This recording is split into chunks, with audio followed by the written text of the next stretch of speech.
Eu sou a Bruna. Boa noite, Maria. Boa noite, sou a Hélida. E a gente vai falar um pouco hoje sobre a relação da neurociências com o comportamento motor e como a interação entre essas duas áreas pode contribuir para a área da saúde e da educação. Ela, só para situar um pouco, esse tema ele vem abordar de uma certa forma após que a gente vai começar em outubro, e apresentar um pouco como isso pode ser encaixado no dia a dia e na vida de cada um, na vida profissional.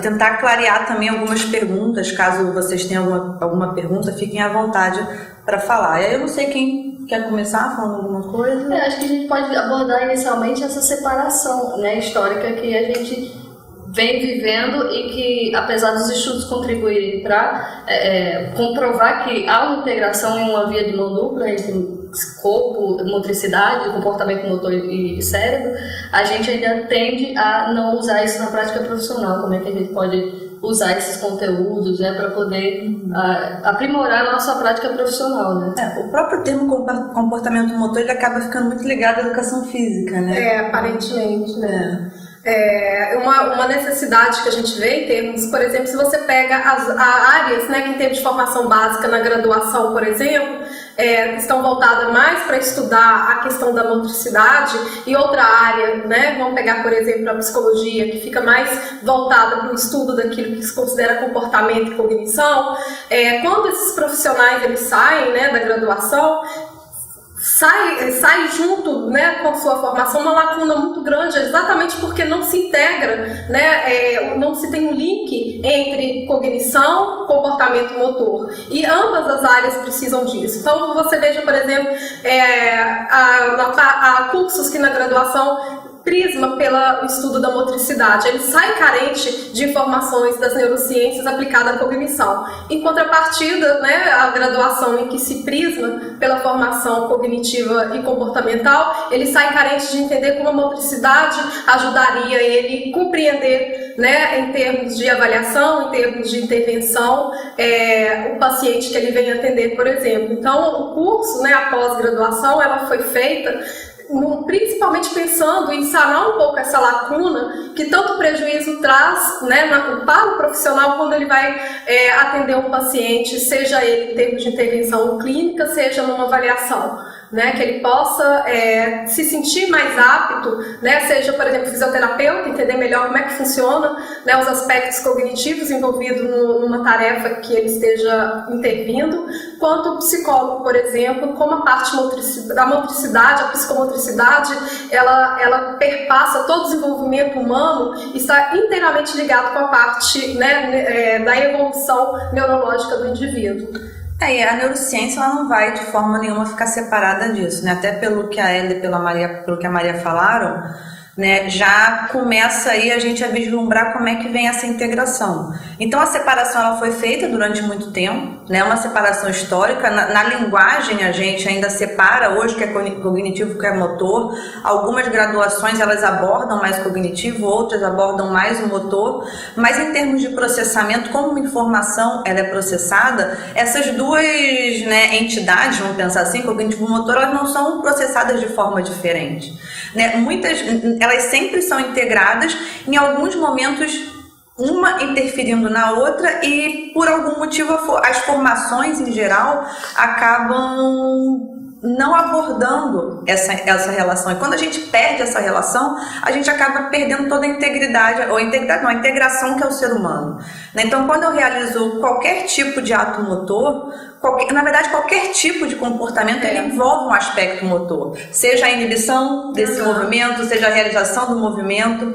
Normalmente, quando a gente fala em comportamento motor, a gente pensa em comportamento como andar, pegar um objeto, mas a fala é um comportamento motor. E todo pensa como comportamento motor. Para capturar o estímulo sensorial, você precisa de um ato motor prévio, Como é que eu vou direcionar a minha cabeça para buscar esse estímulo? A audição, como é que eu vou concatenar a minha audição para inibir determinado estímulo auditivo e concentrar em outro estímulo. Então, todo o processamento, como a Bruna diz, desde a apreensão do estímulo, né, a percepção, né, desse estímulo, visual, né? O raciocínio e a resposta motora que é dada, seja ela verbal, seja ela no comportamento como um todo, é o que a gente chama de processamento da informação e você não tem como ver apenas um lado, né, disso. É como se fossem duas coisas separadas, né? Ou eu olho a parte concreta, vamos chamar assim, física, que é a ação motora, ou eu olho algo que é tido nas graduações como imaginário, né? Que é a cognição, a mente, alguma coisa que talvez eu não tenha muito acesso,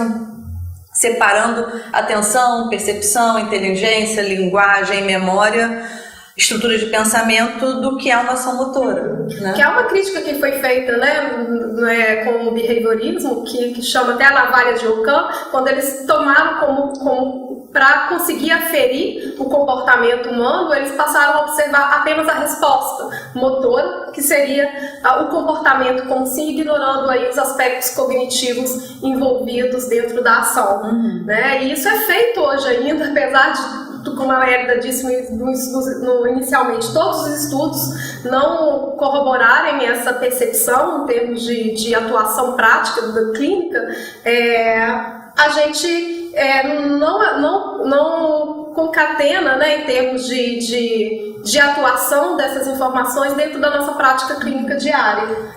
E dentro da prática profissional do educador físico, né, eu vejo como minha área, eu vejo que há uma lacuna com relação, que os estudos eles falam, há uma melhora cognitiva relacionada ao exercício físico, mas é qualquer exercício físico, né? Então agora que os estudos estão começando a caminhar para uma integração de atividade cognitiva dentro da prática do exercício físico, dentro dessa integração, e como isso pode ainda melhorar o desempenho cognitivo até em termos neurofuncionais e neurofisiológicos, né? Nas medidas de neuroimagem, enfim, de vários estudos, e isso é negligenciado tanto pela parte do profissional com adultos, né? Com crianças a gente ainda vê uma relação, mas com adultos principalmente na reabilitação. E se você pensar, né, supostamente, pelo menos em termos de grade, né, curricular, comportamento motor ele aparece na educação física, né, na fisioterapia em alguns lugares aparece essa disciplina,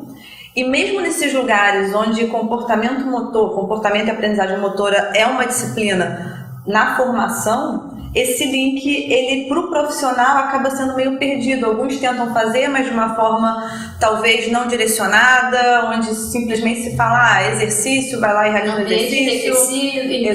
Exatamente. Chega, estimula a criança, o adulto, enfim, o indivíduo de uma forma absurda, mas sem organizar o ambiente para ele, esses estímulos, como é que eles devem realmente ser fornecidos, em que momento e direcionados.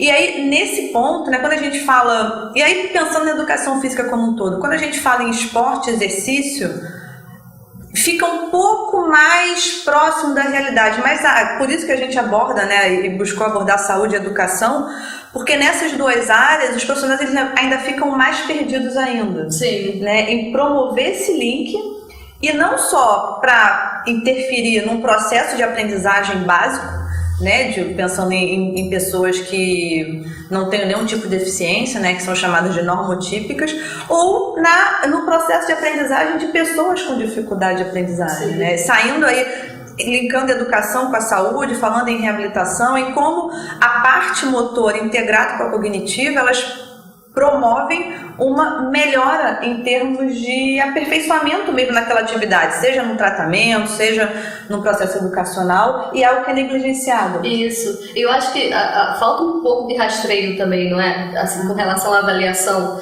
né? De investigar esses aspectos cognitivos e pensar como a gente pode utilizar na prática profissional. Acho que o curso ele também vai trazer um pouco desse viés com relação a esse a própria avaliação, né, de rastreio. Mas a Bruna colocou uma coisa importante que a gente pensa hoje, por exemplo, no caso da educação, né? Toda escola hoje tem um professor de educação física dentro do seu quadro profissional atuando. E ele é muito subutilizado em situações de inclusão, né? Crianças que têm déficits motores, quase todas as condições clínicas do desenvolvimento infantil, ele vai ter associado déficits motores, e esse profissional não é recrutado dentro do programa de educação inclusiva com vamos dizer, a eficiência que ele poderia utilizar das suas técnicas, né, em termos de modulação da psicomotricidade dentro do ambiente escolar. E é uma pena, né, porque é uma mão de obra que fica subutilizada dentro do ambiente da escola. E dentro da escola, né, pegando ainda esse link na parte da educação e no ambiente onde a educação ela é falada de uma forma bem mais clara que a escola, não mais clara, mas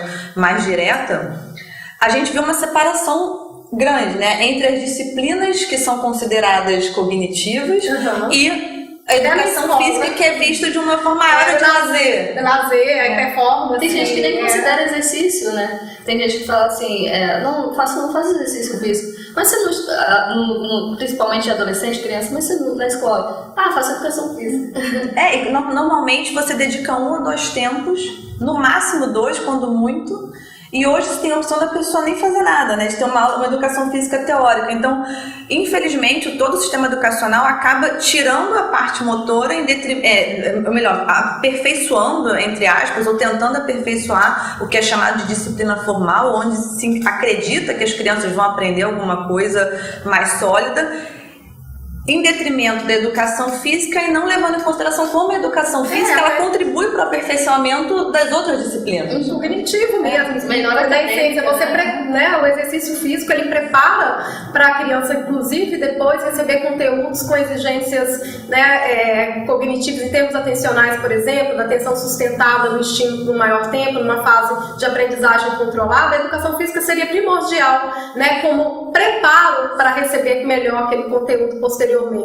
E isso é totalmente negligenciado, e é uma pena, né? O que o curso também pretende questionar e trazer e habilitar para o profissional da área da educação que venham fazer o curso, é que ele consiga perceber como que ele pode ser aproveitado dentro do ambiente escolar, tanto em termos de desenvolvimento cognitivo, né? Não é só português, não é só matemática que desenvolve essa área, né? A parte, quando você prepara o aluno em termos motores, você está dando condições para que ele aperfeiçoe, né? E assimile melhor aquele conteúdo que ele está aprendendo, tanto na parte de educação inclusiva também, né, que seria aí uma questão mais de intervenção mesmo na parte psicomotora, que vem com déficit em termos de maturação cognitiva. Um tema bem amplo, né, que a gente vai encontrar nesse ambiente é a escrita. Sim. Né, como a escrita tem sido abandonada. E a própria alfabetização, né, ela precisa, né, de que você tenha uma modulação motora, até em termos de ritmo, né, para que você consiga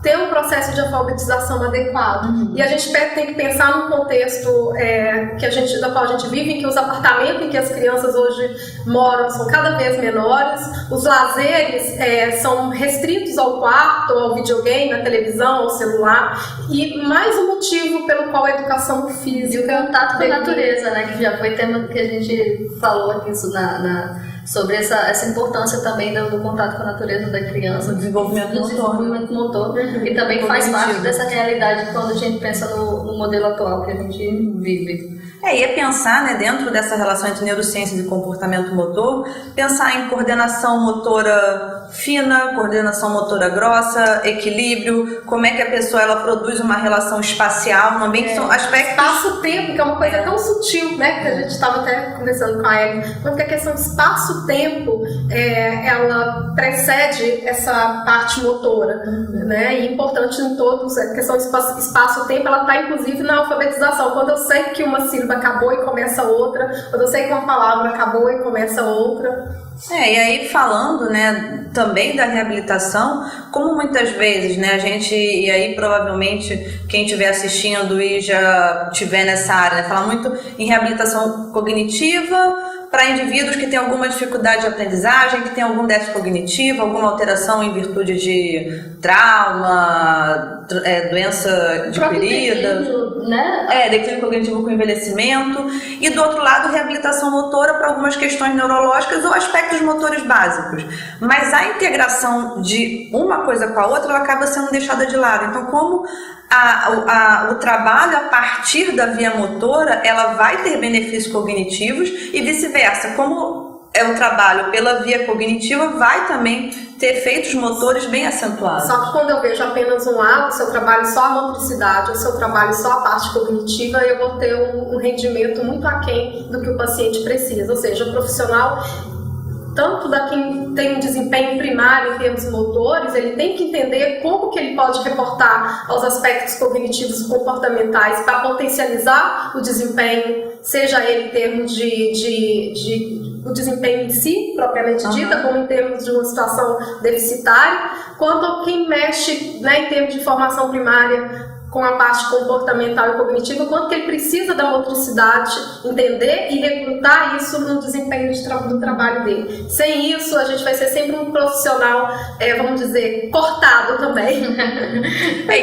Que nossas formações, seja ela em que área for, educação física, fisioterapia, psicologia, fono, pedagogia, qualquer profissional que trabalhe na área da educação e da saúde tem uma formação pela metade. Pela metade. Ele sai realmente da graduação formado, ou se deram ênfase a um desses polos e em um momento ele não teve a oportunidade de integrar a cognição, comportamento e motricidade. Às vezes tem até a oportunidade, mas tem uma certa resistência. Essa não é minha área, né? E aí a gente fica limitado na prática profissional do conhecimento, né? Com relação a uma resistência que é baseada em crenças, né? E aí, falando até nisso, a gente vai para um princípio que não é só o princípio dessa pós, mas o princípio do próprio Instituto de Neurociências Aplicadas, né? Onde, é claro, respeitando todos os aspectos éticos de formação e área, mas o trabalho ele é integrado. Não tem como se falar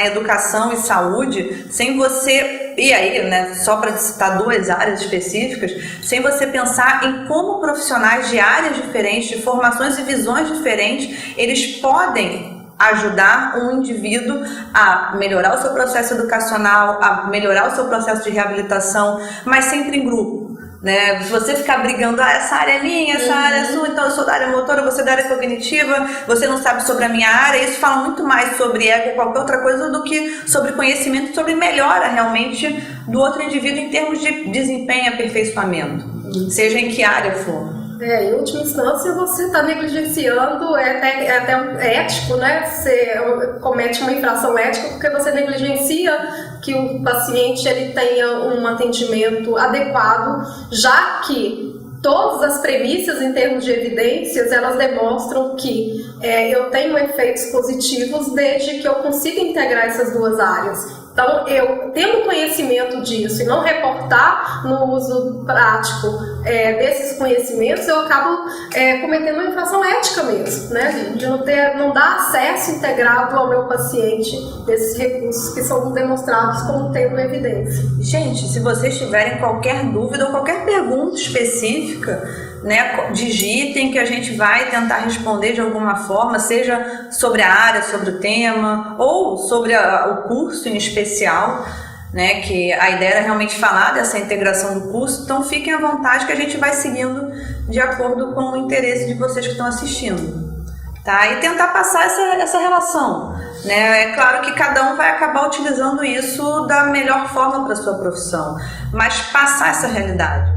Né, essa realidade que ela é fundamental para seguir, ultrapassar essa barreira que a gente está. Então, a gente vive atualmente num dilema, né, em várias áreas, inclusive, principalmente nessas duas, de saúde e educação, onde a gente não consegue avançar muito, né, com o indivíduo. Então, se fazem muitas perguntas, se tem muito interesse, mas como é que eu vou avançar num processo educacional ou num processo de reabilitação diante do que se tem hoje em dia, do conhecimento que se tem? E, na verdade, não se precisa buscar nada muito novo.